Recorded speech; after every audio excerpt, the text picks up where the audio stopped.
എല്ലാവർക്കും നമസ്കാരം. യോഗികൾ ധ്യാനം ചെയ്യുന്ന സ്ഥലം എപ്പോഴും തന്നെ ഒരു ഊർജ്ജ നിക്ഷേപമായിരിക്കും അവിടെ സംഭവിക്കുന്നത്. പലപ്പോഴും ആ ഓംകാരത്തിൽ ലയിച്ചു ചേർന്നിരുന്ന സ്ഥലമെന്ന് പറയുന്നത് എപ്പോഴും തന്നെ ഏതൊരു വ്യക്തിക്കും കുണ്ടലിനി ചൈതന്യം മുകളിലേക്ക് ഉയർത്തിക്കഴിഞ്ഞാൽ അവർക്ക് ഈ ഓംകാരത്തിൻ്റെ പരമമായിട്ടുള്ള ജ്ഞാനത്തെ ഗ്രഹിക്കാനായിട്ടുള്ള ഒരു അവസരമായിരിക്കും പലതും സംഭവിക്കുന്നത് ആത്മീയ യാത്രയിൽ. സ്വാമി വിവേകാനന്ദൻ കന്യാകുമാരിയിലുള്ള ഈ ഒരു പാറയിൽ ധ്യാനം ചെയ്തതിൻ്റെ ഓർമ്മകളെന്ന് വെച്ചാൽ അദ്ദേഹം ഓംകാരത്തിൽ നിന്ന് ഗ്രഹിച്ച ഗ്രഹണമാണ് നമ്മളിവിടെ വരുമ്പോൾ മനസ്സിലാക്കുന്നത്. ഇത്രയും വർഷങ്ങൾക്ക് ശേഷവും ഇവിടുത്തെ ആ ധ്യാനത്തിൻ്റെ അനുഭൂതി ഓരോ യോഗികൾക്കും അനുഭവിച്ചറിയാൻ പറ്റുന്ന പ്രക്രിയയാണ്. എപ്പോഴും തന്നെ ധ്യാനം സംഭവിക്കുന്നത് ധ്യാനത്തിലെന്ന് വെച്ച് കഴിഞ്ഞാൽ പ്രത്യാഹാര എന്ന് പറയുന്ന അവസ്ഥയുണ്ട്. നമ്മുടെ പഞ്ചേന്ദ്രിയങ്ങൾ മുഴുവനും ഈ ശരീരത്തിൻ്റെ ഒരു പ്രവർത്തനവും നമ്മളറിയാതെ നമ്മളൊരു ശൂന്യതയിൽ ഒരു പ്രകാശത്തിലേക്ക് അലിഞ്ഞു ചേർന്നൊരു പ്രക്രിയ. അവിടെ ഒന്നും തന്നെ നമ്മൾ അറിയുന്നില്ല.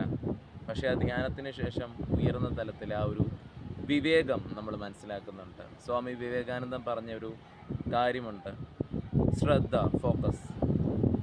നമ്മൾ ഏറ്റവും കൂടുതൽ ശ്രദ്ധാലുവാകുന്നത് എപ്പോഴും ധ്യാനത്തിലാണ്.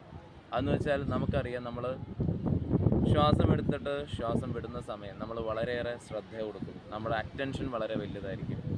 അപ്പം നമ്മൾ ആത്മീയ ഏതൊരു പരിശീലനം ചെയ്യുമ്പോഴും നമ്മുടെ ശ്രദ്ധ എന്ന് പറയുന്നത് നമ്മുടെ മനസ്സ് അത്രയേറെ ശ്രദ്ധിക്കുവാണ്. എന്താണ് ഉള്ളിൽ നടക്കുന്ന ആന്തരികപരമായി നടക്കുന്ന പ്രക്രിയയെ മനസ്സ് ശരിക്കും വിലയിരുത്തുന്നുണ്ട്.